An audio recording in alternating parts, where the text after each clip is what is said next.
아이의 감정을 읽어주고 공감해 주어야 행복하게 자라고 궁극적으로 성공적인 삶을 살 수 있습니다.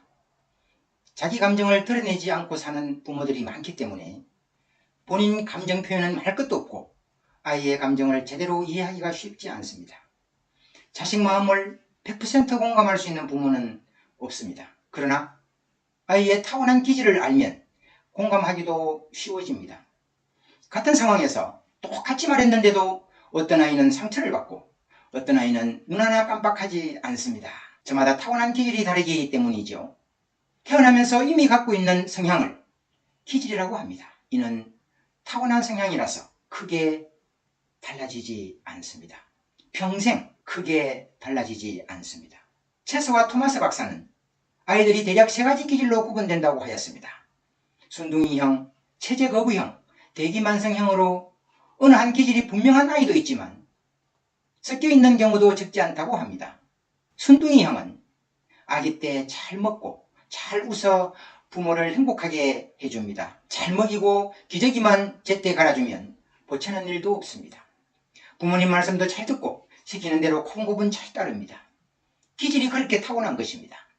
전체의 약 40% 정도 됩니다. 순둥이형은 부모 말씀을 잘 듣는 아이라서 어떤 부모 밑에서 자라는 아이에 따라서 크게 달라집니다. 이런 아이가 억압형 부모 밑에서 자라면 여러 가지 문제가 생길 수 있습니다. 자기 생각과 다른데도 부모 뜻에 따르다 보면 자칫 스트레스 받고 심하면 우울증이나 정신질환에 걸리기도 합니다. 내 아이가 순둥이형이면 부모가 먼저 힘든 일은 없는지 고민거리가 뭔지 물어서 알아봐야 합니다. 체제거부형은 어릴 때부터 안아줘도 업어줘도 징징거리며 보채서 부모를 힘들게 합니다. 이런 아이는 정해진 틀에 갇히는 것을 싫어합니다. 기존의 질서를 싫어하고 자신만의 독특한 방식으로 새롭게 시도해보기를 좋아합니다. 억압형 부모라면 아주 힘들 수도 있습니다.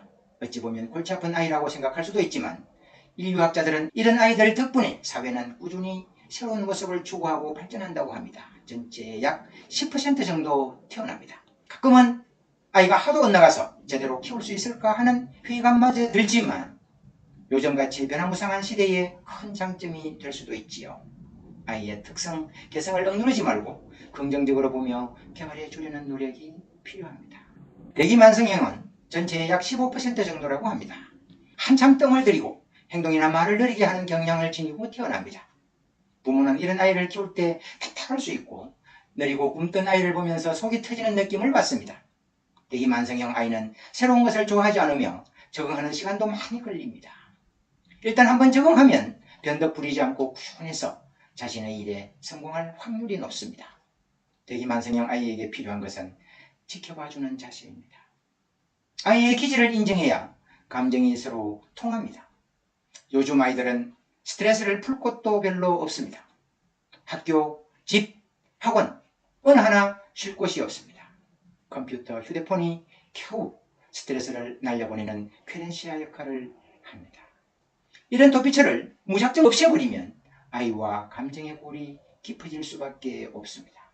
아이의 도피처를 제공해 주되 아이와 의논해서 구체적인 규칙을 정하는 것이 좋습니다. 자라면서 다양한 경험을 통해 감정이 풍부해집니다. 새로운 볼거리와 듣고 만져보고 맛보는 기회를 통해 세상을 이해하고 감정의 폭이 그만큼 넓어집니다. 하지만 지나치게 자극적인 것은 해롭습니다. 요즘 게임, 영화를 통해 싸우고 죽이는 경험을 하면서 폭력의 잔인함과 끔찍함에 무감각합니다. 살얼음 디디듯 아이의 주변 환경을 잘 살펴서 극한 감정에 노출되지 않도록 내 아이를 잘 보살펴야 하겠습니다.